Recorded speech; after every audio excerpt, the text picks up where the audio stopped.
So hello, good afternoon, everyone. I want to thank you for spending this next hour with us as we share on yoga and mindfulness for recovery. And I know a lot of you have actually attended our Trauma Thrivers series of webinars, starting last month. We talked about EFT or emotional freedom technique. We talked about intuition and resilience with our clinical supervisor, Gina Tabrizi.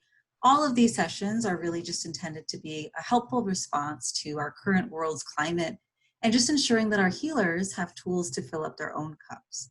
The stress, the anxiety, the fear caused by the coronavirus pandemic and other crises in our world can lead to burnout, not just in the patients and the clients that we work with, but within ourselves. And so the topic of practitioner strategies for self-care has been a front and center conversation, and no wonder, because even before the pandemic, compassion fatigue and burnout were on the rise. So our hope is that this session, and definitely for sure the teachings of yoga, will offer you tools to cope with the stressors of life as we lean into the present moment as it is. So our facilitator, Kathy Duvernay, will be covering information on how simple yoga movements, easy breathing techniques, and mindful meditation can relieve physical tension, quiet our minds, and balance our nervous system in challenging times, or really any time, as well as the science behind it.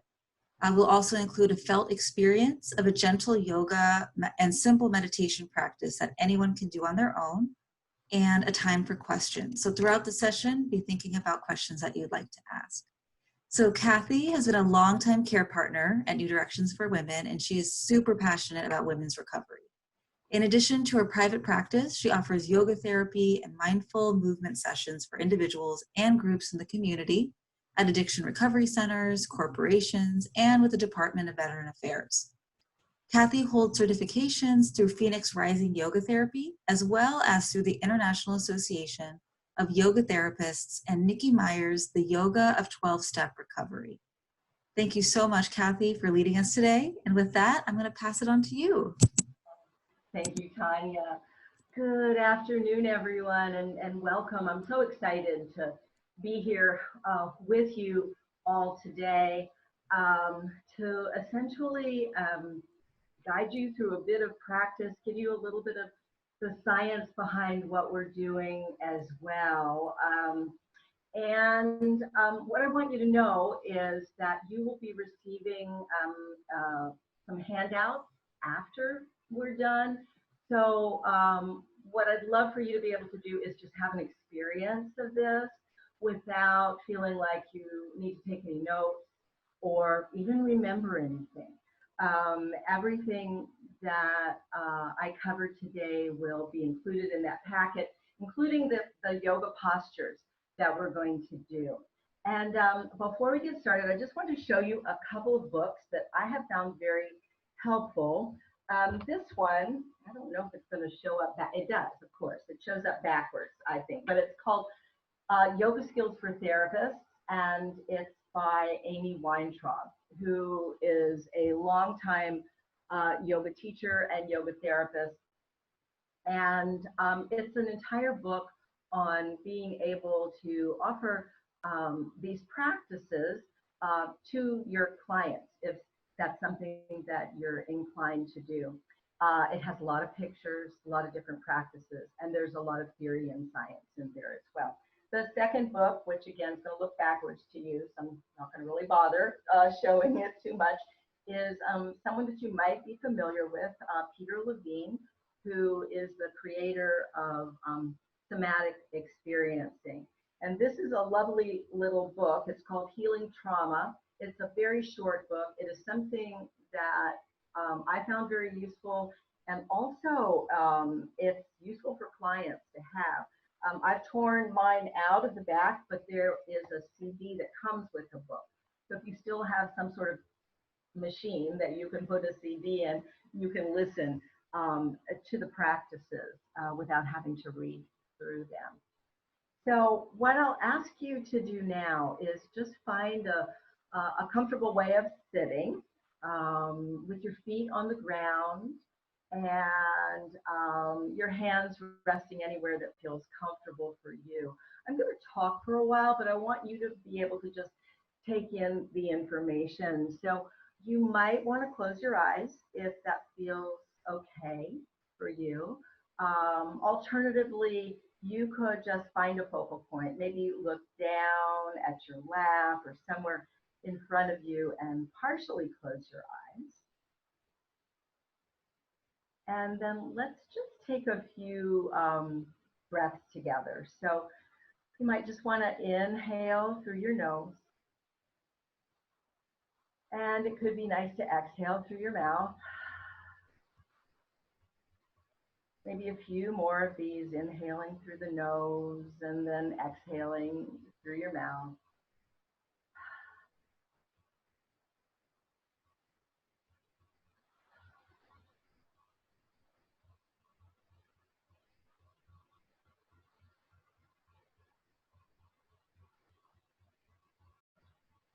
And then just come back to your own natural breath, whatever that is. Breathing in and out the nose, if that works for you. If you need to breathe through your mouth, that's fine. And just let yourself settle into your seat. And at the same time, just keep your ears and your mind open. So the first thing I want to start with is a couple of one or two premises. So the first premise is that we live in challenging times. Okay, I think we can probably all agree with that. We live in challenging and stressful times with everything that's going on in our world today.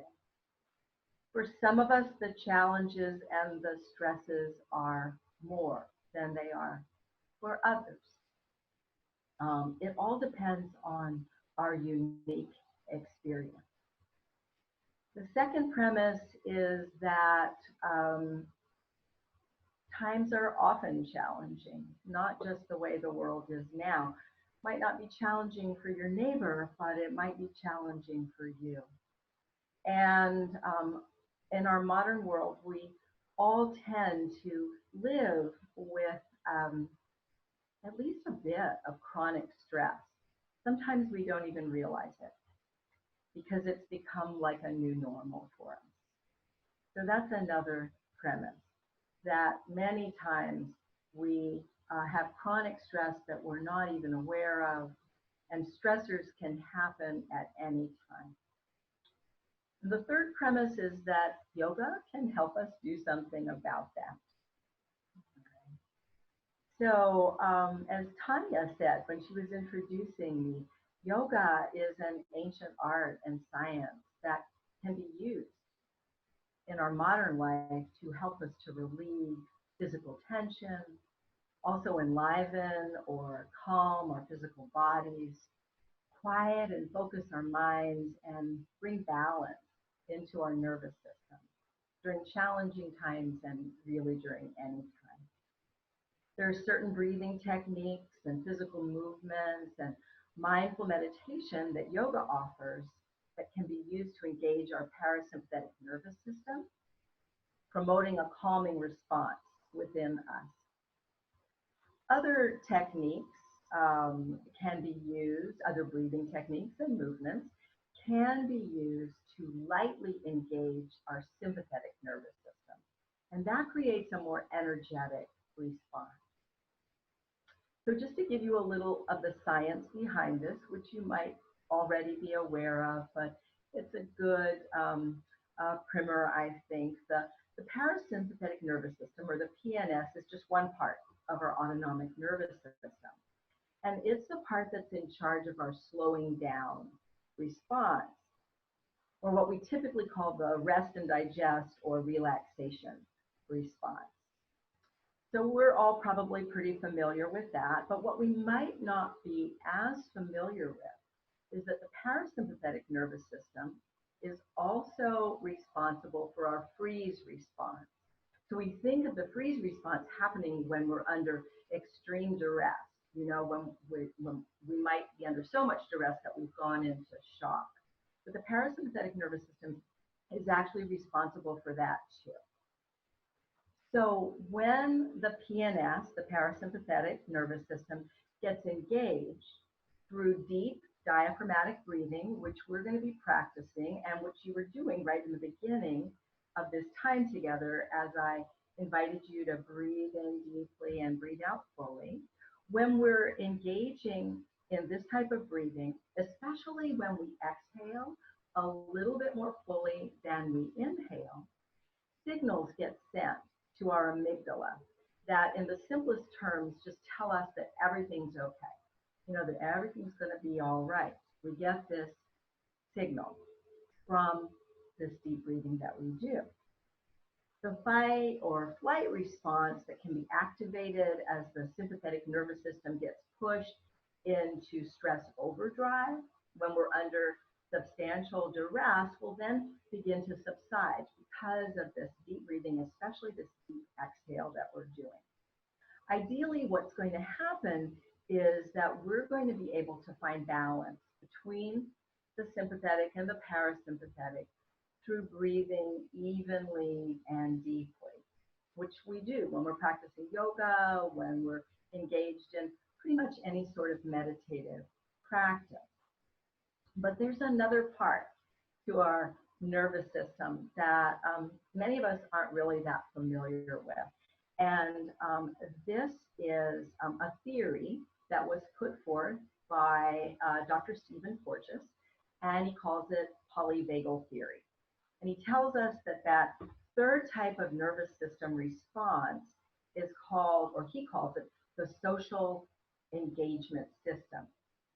So the social engagement system is a mixture of the sympathetic and the parasympathetic, the calming and the activation responses that when we engage in them together, they create what's called healthy vagal tone. So it's a way that we tone our vagus nerve. And what happens when we're able to tone our vagus nerve in a positive direction is that we start to think more clearly, and we begin to emotionally self-regulate in a better manner. So the vagus nerve, for which the polyvagal theory is named, is the largest nerve in our body. And it's sometimes called the wandering nerve because it starts at our brain, at our brainstem, and travels travels through the body and basically touches virtually every one of our organs, all the organs except for our adrenal glands get touched by this vagus nerve. And so if you've ever taken a yoga class, you might recall that your teacher talked about the chakra system or the chakras. There are many chakras, apparently. Yoga philosophy, yoga science tells us this. But we generally concentrate on the 7 major ones. And you may have seen like a illustration of that with the chakras going down through the center of the body. Yoga tells us that these are like spinning wheels, right? And when they get blocked, they can reduce our well-being, our physical, our mental, and our spiritual well-being or health. Now, there's an interesting theory that I just heard about recently. I watched a YouTube video about this that tells us that our chakras are essentially the vagus nerve. That there's just some thought that in ancient times, ancient physicians, Indian physicians, maybe found a dead body along the road and decided, well, I'm gonna, cut this open, I'll dissect it. And they found this thing, this nerve, and said, that's the chakra system. So modern science tells us it's the vagus nerve. Ancient science tells us it's the chakras. Yoga tells us that when our chakras are well balanced, that we are well balanced, and polyvagal theory tells us essentially the same thing. So that's a little of the science behind how yoga works. Essentially, it's engaging our autonomic nervous system And this is what causes a quiet mind, a steady, calm body that may be, or that little yoga buzz that we get after we've taken a class or we've had a really nice meditation session. So I'm gonna move back a little bit so that in case you do decide to open your eyes, you can see me a little better. And I will also speak up so that you can fully hear me.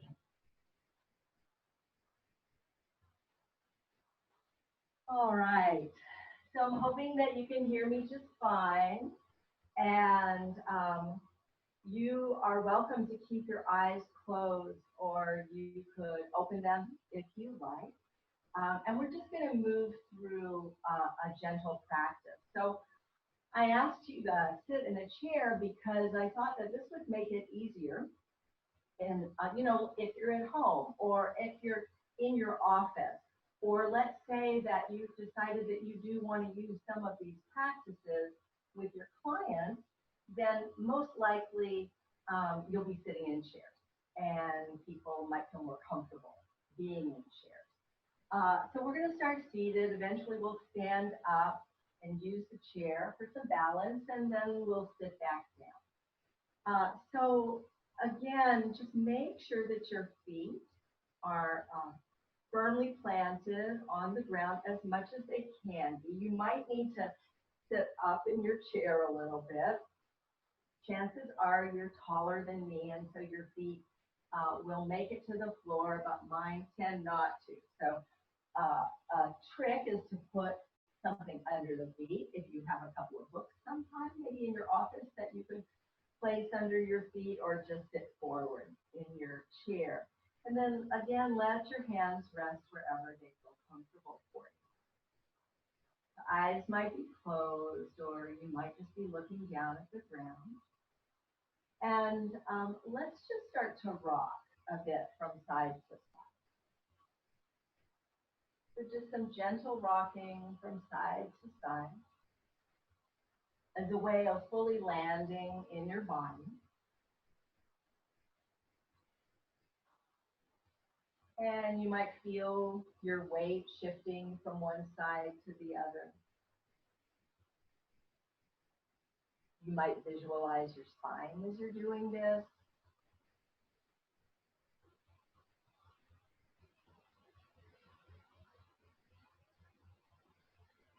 And Peter Levine, in somatic experience, uses this technique because he has found through his own research that this recalibrates the nervous system. So it works very much like taking long, deep breaths. And when you're ready, and if you want to, you can start to circle your torso around your hip. So these circles might be small, or you might enlarge them a bit, your choice. And just noticing what it feels like to move in this way. You might notice some sensations in your low back, maybe in your hip flexors, or somewhere else.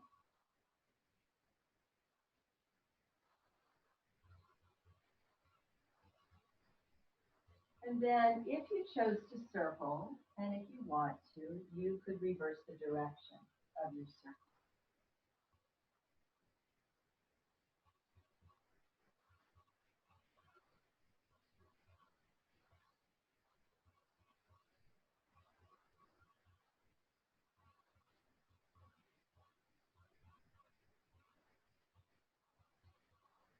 And then returning to stillness with an upright spine. You might let your shoulders drop away from your ears. Maybe you consciously soften the muscles of your face, your jaw, muscles around your eyes. You might even let the top row of teeth slightly separate from the bottom row of teeth. And as you sit here, just begin to focus your awareness on your breathing.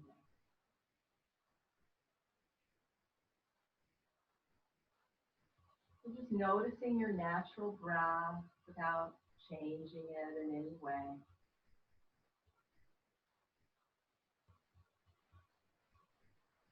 You might become more aware of where your breath starts and where it ends, where you feel your breath the most in your body, and maybe the quality of your breath. So your breath might feel deep, or perhaps it feels shallow. Your breath might seem choppy to you, or maybe smooth, or somewhere in between.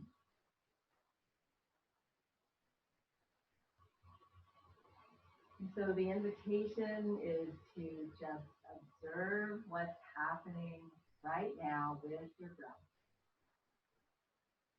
without judging what you find.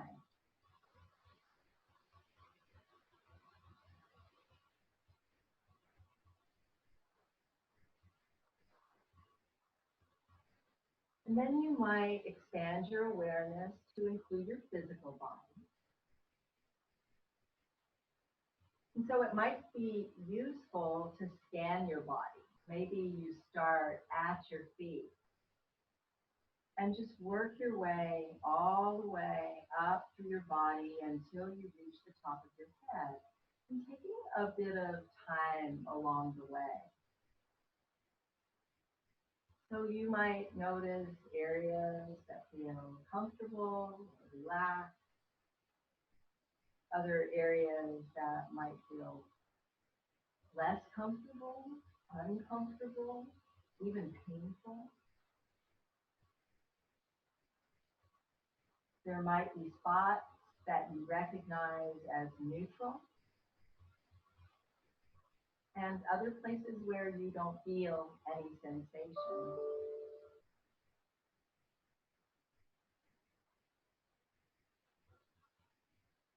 So just bringing awareness to your physical body.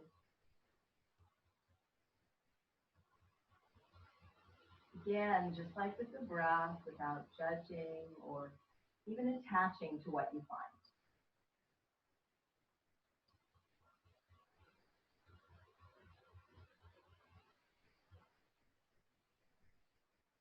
Once you have made your way up to the top of your head, you could expand your awareness even further to include your mind. And so just observing the activity of your mind. You might notice that there's some thinking happening. Chances are there is, because we're humans and we think.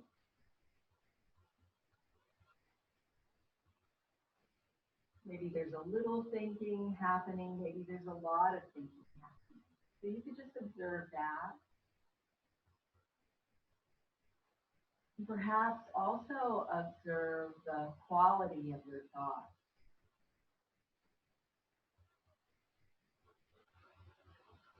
Perhaps they're thoughts that support you.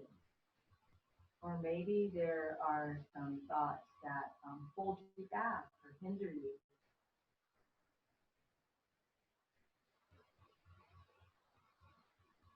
You might also attempt to just observe your thoughts, observe the train of thoughts across your field of vision. So just watching that train go by rather than grabbing hold of the train and jumping aboard. Just observing your thinking.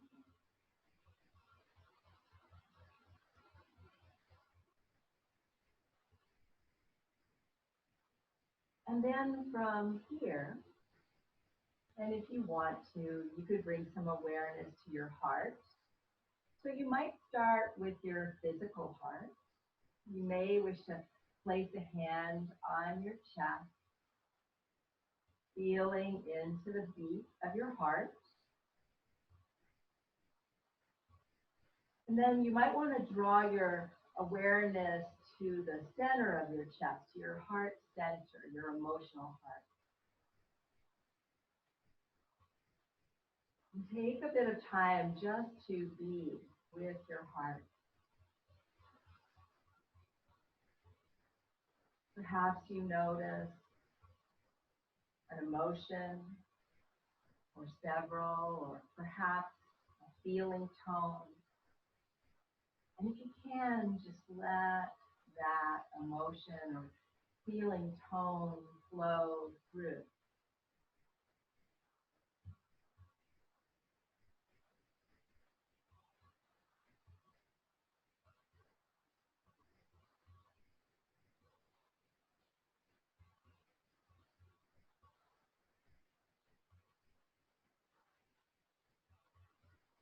And then lastly, bring some awareness to your own spirit. Defining your spirit in any way that works for you. And notice what arises when you contemplate your spirit.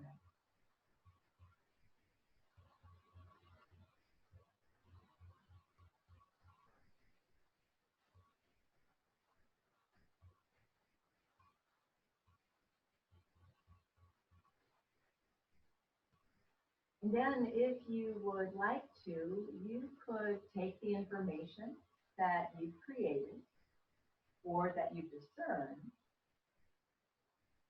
from your breath and your body and your mind and your heart and your spirit. You might take that information to create an intention for yourself. So maybe there's something that you would like to receive from this practice that you're engaging in. Or maybe there's something that you want to let go of today.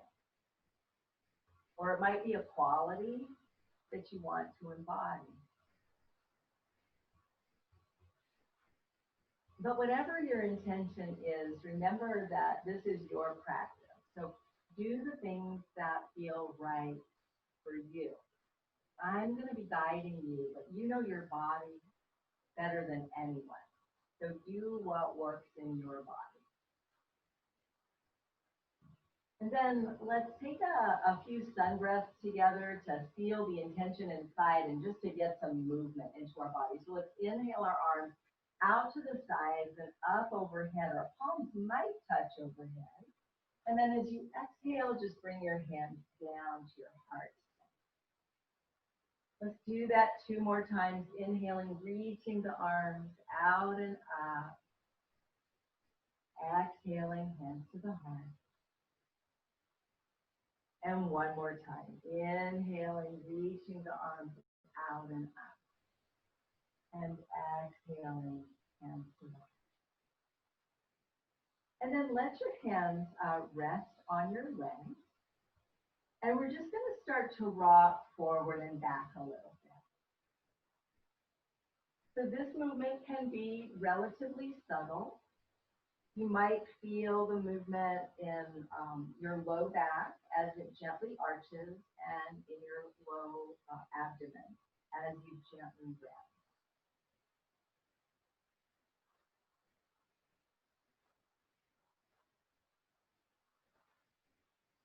And so just a little bit of a pelvic tilt to begin with. And then you could stay with this movement, or if you would like to bring a bit more movement into your back, as you inhale, you could rock a little bit further forward, drawing the shoulders back.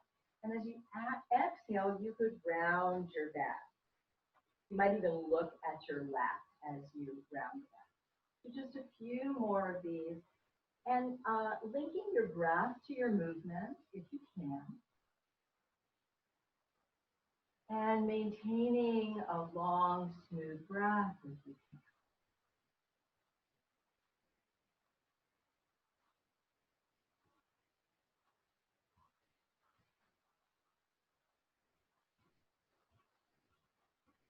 Perhaps one more in each direction.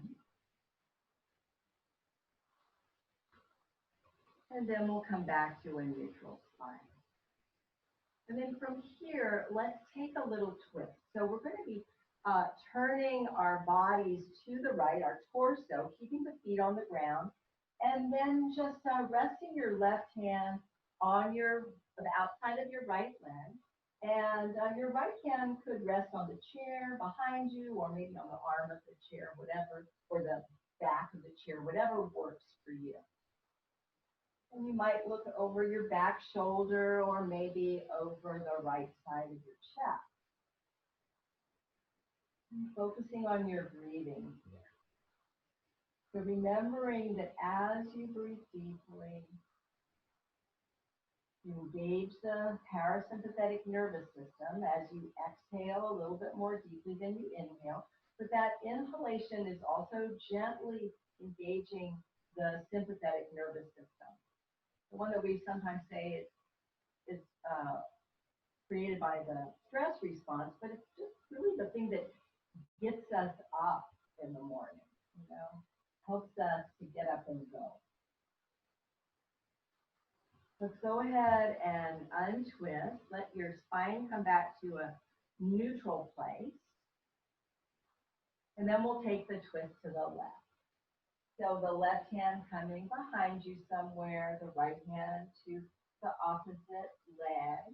And maybe you look over your back shoulder, or if that's difficult for your neck, you could look over the left side of your chest. Focusing your attention on your breathing and also noticing the sensation in your body.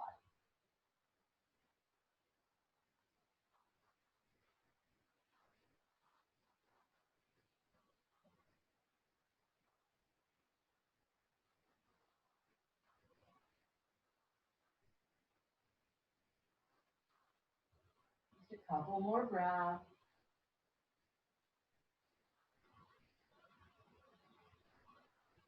And then we'll untwist and come back to center. And then from here, let's just move through the neck a bit. So you could let your right ear tilt towards your right shoulder. You might notice some stretching sensation down the left side of your neck. And here's another place where you can soften the jaw and smooth out the muscles of the face.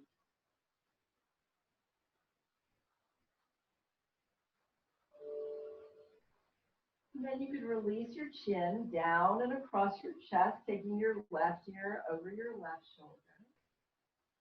And same thing here, just noticing sensation. This time most likely in the right side of your neck. And if you feel that your shoulders are starting to hike up, you might consciously lower.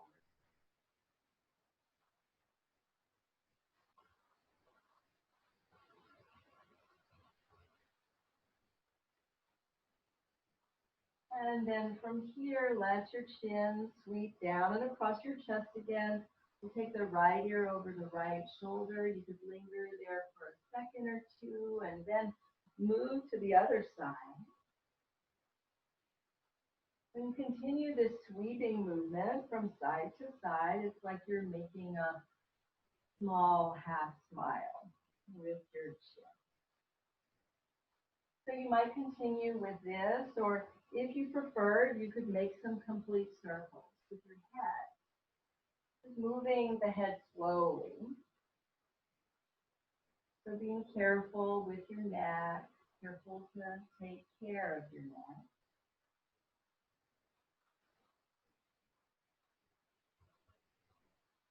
And if you did choose to circle, maybe you take a few in the other direction.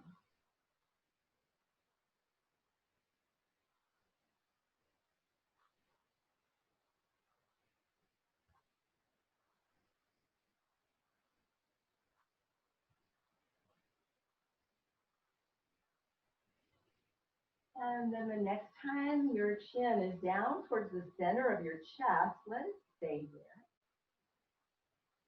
And so just gently tucking the chin, maybe feeling some sensation in the back of your neck, perhaps down between the shoulders.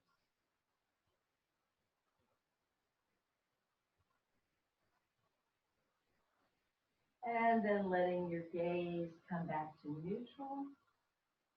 And then looking up towards your ceiling, stretching through your throat, opening the throat.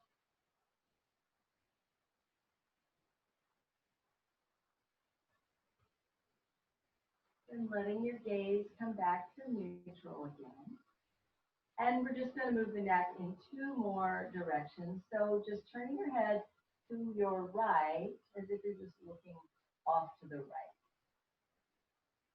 in the direction of your shoulder. And then bringing your gaze back to neutral and looking over your left shoulder.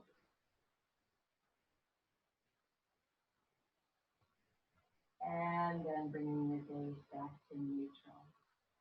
From here, we're going to inhale, reach our arms out and up. And we're going to let that left hand come down to rest on the chair. Extend the right arm over your head. So you're pressing down into the bottom hand. And you're pressing down into your right hip. Extending through your right side. You might imagine that you're breathing into your right side.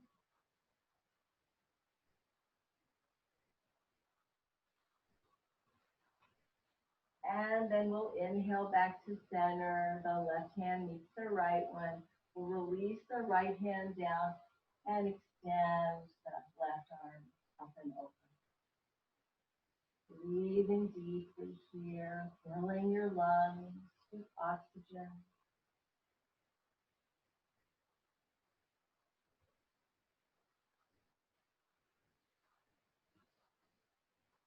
Good. And then let's return to center. Both hands can be on the legs. And we're going to just move through our ankles a bit.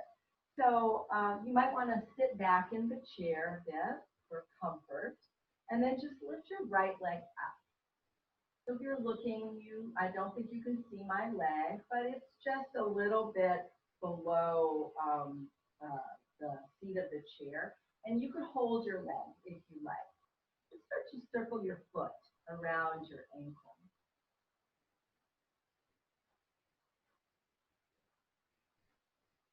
And notice what it feels like in the foot and the ankle and in the leg. Move the foot in this way.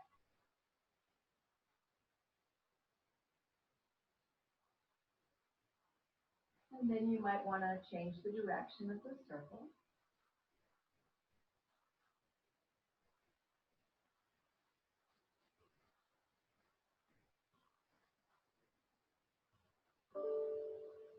And then if you like, you could flex and point your foot. And so again, just noticing what it feels like to move the foot, to move the ankle and the leg. Notice sensation.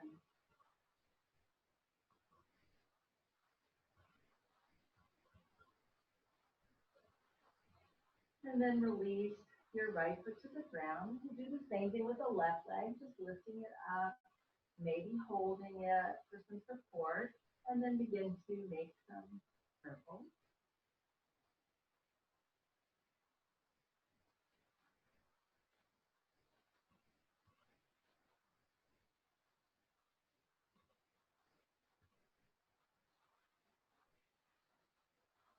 And when you're ready, and if you want to, you could change the direction.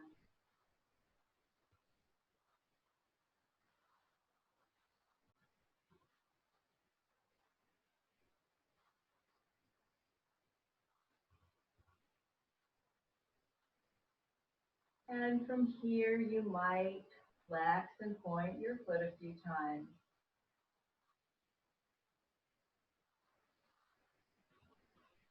Again, just noticing what that feels like.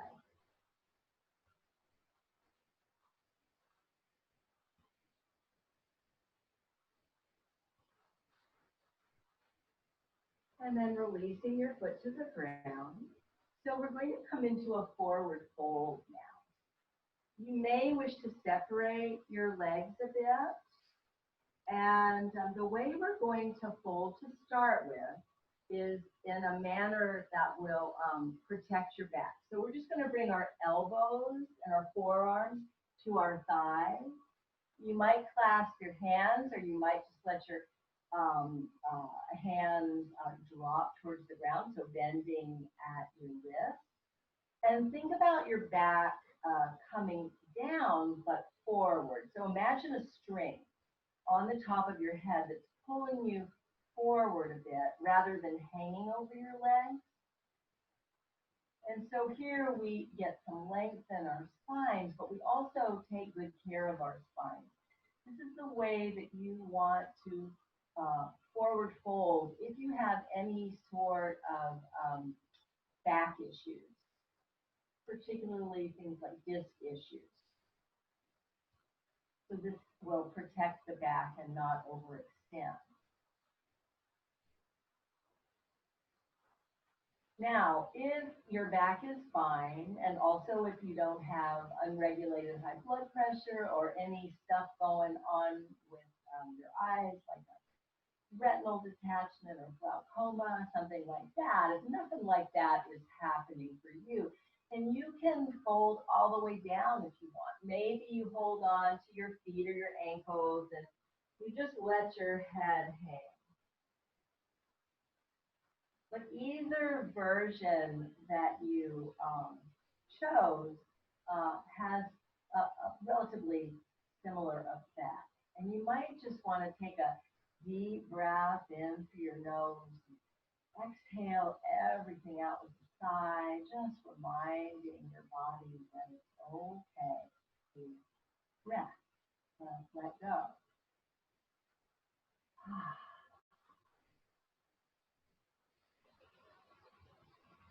And then to come out of this posture, we're going to place our hands on our thighs. Press down into your thighs so that you're using the strength of your arms to bring you back up to seated rather than your back or your abdominal muscles.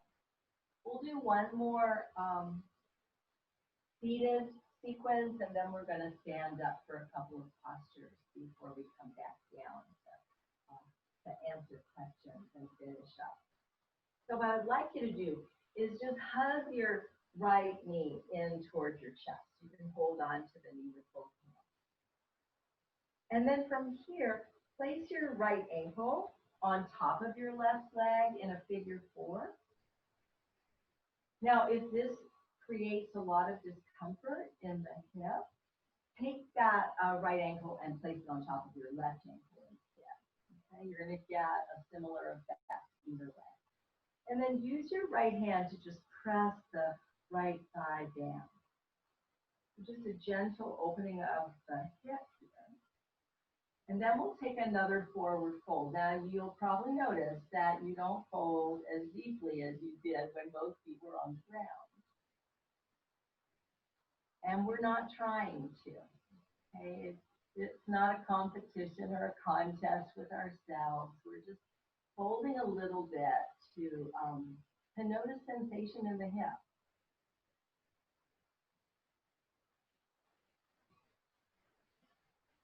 You might breathe deeply here to ride that wave of sensation.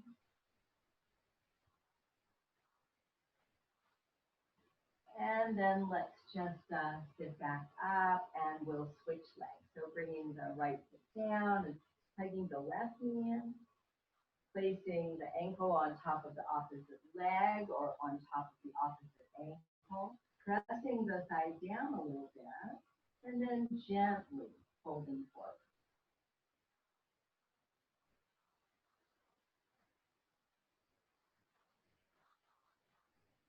You might notice that one hip feels different from the other one.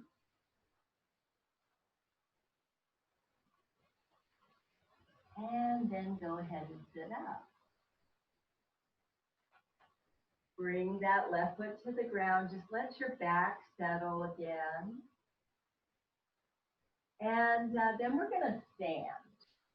All right, we're going to stand and walk behind our chairs. Okay? So the chair is here for some balance. I'm going to turn mine sideways. And we're just going to move into a forward fold from a standing posture. So you get an experience of doing it both ways. You bring your elbows to the back of the chair or maybe your hands. Step away from the back of the chair a bit and let your head come down. So your head might rest on the back of your chair. You might want to fold your arms and rest your head there. You can bend your knees a little bit.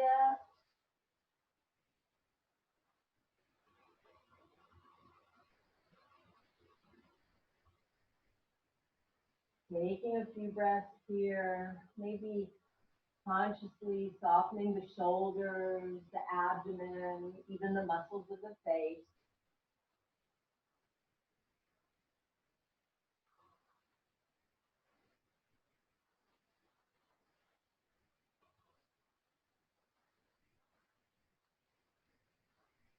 And then we're going to rise back up. You might step back in a little closer to the chair.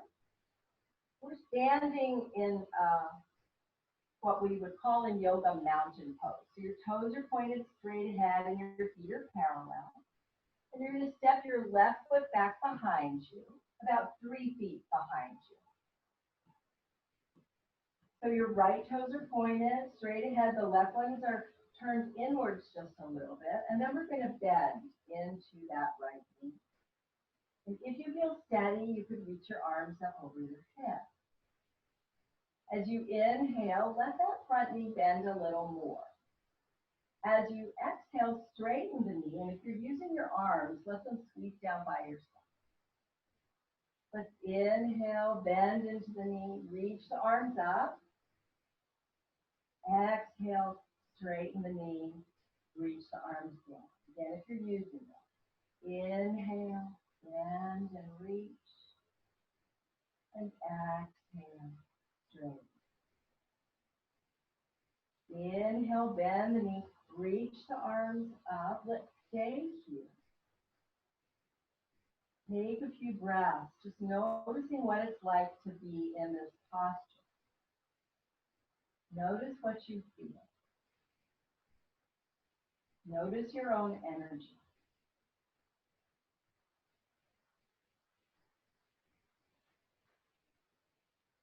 Good. Then bring your hands back to your chair. Step the left foot up to meet the right one. Just shake your legs out a little bit. And we'll come back to mountain pose, both feet on the ground, hands on the back of the chair, and we'll step the right foot back. So the right toes are turned in a little bit, and the left ones are straight ahead. If you feel wobbly at all, you could heel toe your left foot out to the left a little bit for some more stability. Again, the hands can remain on the chair, or if you feel steady and you want to, they could come up over your head. We'll inhale here, bending into the left knee. As you exhale, straighten it, bring the arms in. Inhale, bend the knee, reach the arms up. Exhale, straighten, bring the arms in. Let's do this 2 more times.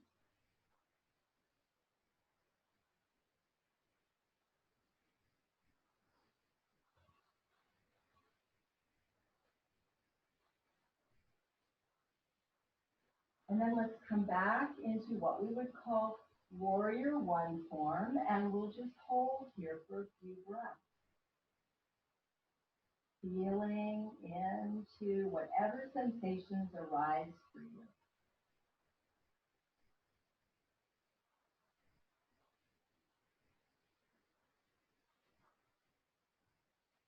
And then if your arms are over your head, you can release them to the chair again. Step the back foot up to meet the front one. Give your legs a little shake. And then it might feel good to take another forward fold, just placing your hands or your forearms on the back of the chair, let the knees bend, let the head hang heavy. Take a few breaths. Letting the body settle, the breath settle. Just noticing the effects of the movement and the breathing that you've been doing.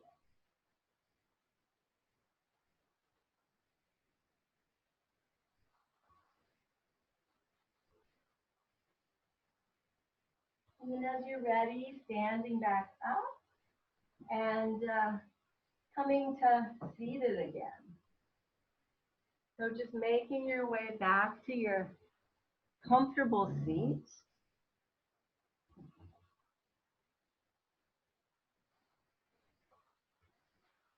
And you might close your eyes again for just a moment, reflecting on your experience.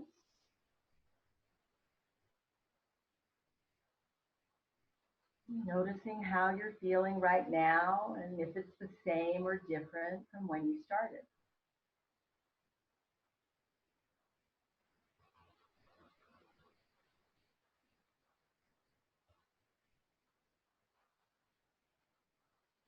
And as you feel ready, you could open your eyes if they're closed, orient yourself to the room, maybe look around and see what's in your space.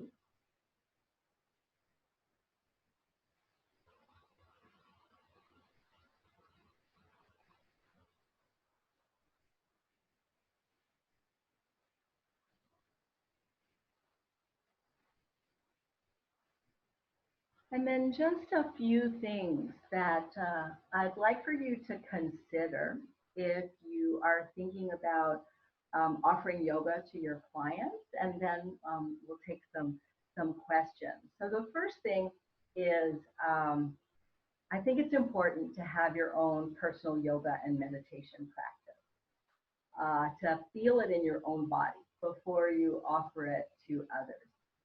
You might want to receive some training in order to be more comfortable and skilled in guiding your clients, a possibility. I know that all your clients are unique, and so you'll most likely need to tailor what you're offering and adapt as needed, even on the fly. The use of invitational language and offering options and variations is really crucial to helping clients feel a sense of agency and power over the power of their own bodies. And so you might have noticed I was saying things like, when you're ready, if you want to, you might, you could, these types of words rather than more directive language. And the other thing is, or the last thing really, is that just like psychotherapy and counseling, yoga is a work in rather than a work out. And as you guide your clients, encourage them to notice the sensations, notice what's happening in their bodies. You probably, obviously you heard me say that a lot. And there's a reason behind it. As you're doing that, as clients start to notice, as you notice what's happening in your body, you have to use your mind for that. And you create a body-mind connection. That's what we call it in yoga and meditation. But essentially, it's what neuroscience calls interoception, or interoceptive awareness. It's a way of feeling ourselves from the inside out. And when we become more skilled at that, this allows us to become more self-aware and to better self-regulate. So now, Tanya, if there are any questions that anyone was asking, I'd be happy to answer. Perfect. Well, I would like to invite the group who's left to please put any questions you'd like to ask of Kathy in the chat. And I actually have one question that came up. I'm not a trained yoga therapist, but I have, friends and family members who are going through, a stressful time with the pandemic. And so what would be one or two poses that I could just kind of do with them sort of on a casual basis and in not a formal therapy session, but just a friend or a family member? Yeah, honestly, the most important thing is just breathing together more than anything else, because that's really what's going to calm the nervous system. I would say if people just want to feel good in their bodies, those 6 movements of the spine, so like just a little twist, a little bit of moving the shoulders and the back, and then moving from side to side. Some people say that's all you really need, you know, Mhm. to Yeah, practice yoga. Yeah, just those 6 movements of the spine. totally. Awesome. Well, team, feel free to put any questions in the chat. And as we wait for those, Kathy and I can stay a little after time. But I just want to thank everyone for joining us today. This webinar has been recorded, and we'll be sharing the link on our YouTube channel once it becomes available. And I see a wonderful comment. I just want to say that to you, Kathy. I see Anna them says, too. you see it too? Okay, beautiful. Okay, I have one client who seems very self-conscious. She has not been willing to try any kind of poses or even breathing in sessions when I have demonstrated technique. Do you have any suggestions to help her try? Yeah, I think so, you know, people do things when they're ready, of course. But I also think that rather than maybe demonstrating, but just like doing it together, you know, so let's just try something together, maybe. Um, just walking that path together, maybe not even sitting face to face because there could be some self-consciousness around that. Also, closing the eyes can be really triggering for a lot of people. And as a therapist, I'm sure you know that. So, you know, to say, let's just, I mean, we breathe anyway, right? So let's just breathe a little more deeply and see what happens. Rather than make it a thing, or she or he might be making it a thing, you can make it less of a thing. I think. I wouldn't even try poses. I would just stick with breathing for a while and sitting and kind of moving, things that don't even feel like that anyone would equate with being yoga. Thanks, Kathy. A couple more beautiful comments here and a question as well. So it says, I tend to build stress in my shoulders and neck, more so now being on the computer for hours at a time.